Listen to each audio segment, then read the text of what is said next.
would often say, if you can see Jesus dying on the cross for the penalty of your sins, you can be forgiven. You can be justified. You can be forgiven.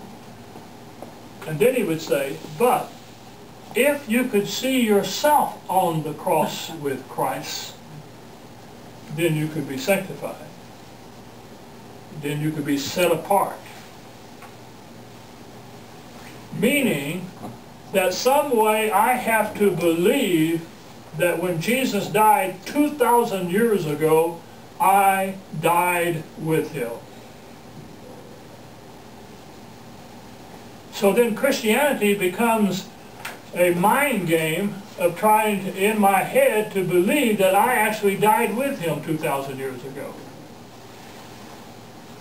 And because I died with him 2,000 years ago, then when he was raised, I can be raised also, based upon something 2,000 years ago. But Paul was crucified with Christ not when Christ died on the cross, but when he was taken down on the Damascus road. When he was taken down on the Damascus road, then he was experiencing the same death that Jesus experienced when he was taken down by the Father, as we talked about in the first session. Now, how he was able to do that was the fact that Jesus was taken down, raised, ascended, and came back within Paul's life by the Spirit to be the enabling power that enables us to go through these resurrection events. Paul was crucified with Christ, not when Christ died on the cross, but when he was taken down on the Damascus road. The fact that Jesus was crucified and raised from the dead in the past to become the quickening Spirit of life enabled Paul to encounter his resurrection event on the Damascus road. Jesus simply stated, as the living Father has sent me, and I live by the Father, even ye shall live by me. So, as I hold up the tomato that we talked about last time, how was this tomato made?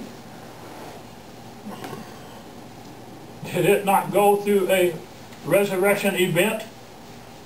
The seed is planted into the ground, the outward casing of the seed rots and decays, and the essence of life within the seed, which is the eternalness of God's presence, produces a little sprout up through the ground to produce a new tomato plant, which produces a new tomato. It was the seed that was planted in the ground was raised up again and experienced the glorification of God for the tomato. How does God refresh his presence in the created world? For the tomato here, doesn't he refresh his presence in the tomato by the planting of the seed and the producing of the tomato plant, which produced the tomato, which produced seeds in the tomato, but this seed in the tomato has a new body? How does God refresh his presence? Well, if that's true with the rest of the created world, don't you think it's probably true with us who also are created entities? There is a way which God keeps breaking through in our lives over and over and over again. But because we can think about the process, which the tomato can't, I jokingly say in some of the other sessions in Job, especially in session 2, I think, of Job, is I've eaten a lot of tomatoes. But I have never eaten a tomato hanging on the plant. As our host and hostess would say, there's a lot of critters running around the yard that's eating those tomatoes hanging on the plant. But I've never eaten a tomato hanging on the plant. I've always eaten a tomato that has been separated from the source of life. But not one time, ever, have I ever eaten a tomato that's had a nervous breakdown. See, it doesn't have the capability. But we who can think about our thinking often have nervous breakdowns when we get separated from the essence of life, like the tomato is separated from the tomato plant. We often have nervous breakdowns. We often experience distress and despair, a sense of being forsaken, a sense of being destroyed, when we're going through the process of what it means to be a created entity. It's how we experience God. The resurrection event is not something that only occurs one time in the life of the believer. It occurs many times during the course of life. Jesus will appear, the coming of Christ. 300 times that phrase is used in the New Testament, coming of Christ. Could I not say with the tomato again, for the tomato, to illustrate the point, that when the tomato ripens on the vine, is that not the coming of Christ for the tomato seed that was planted in the ground? It's the glorification of God being manifested in the tomato plant. New life.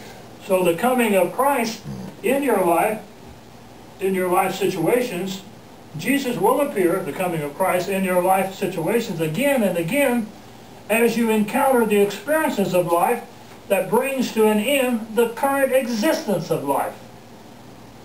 As Paul stated, for which cause we faint not.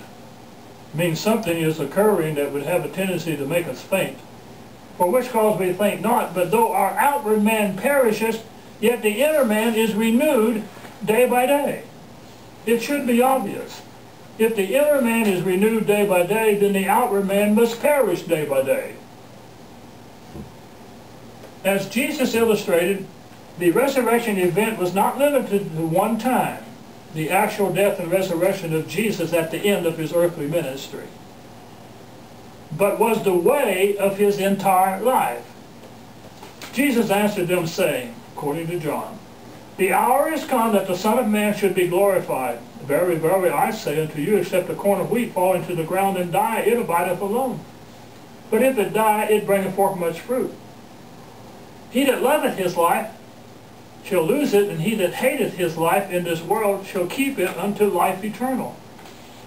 If any man serve me, let him follow me, and where I am, there shall also my servant be. If any man serve me, him will my Father honor. Now is my soul troubled, and what shall I say? Father, save me from this hour? But for this cause came I unto this hour. Father, glorify thy name. Then came there a voice from heaven saying, I have both glorified it and will glorify it again. The fact that the Father glorified the life of Jesus many times illustrates that resurrection events occur throughout life. You plant a tomato seed into the ground, the outer casing of it dies, it pushes a little spout up through the earth, breaks into the heavenly realm, and experiences a tomato plant. On the tomato plant hangs tomatoes, and in the tomato hangs seeds, or in the tomato are seeds hanging on the tomato plant.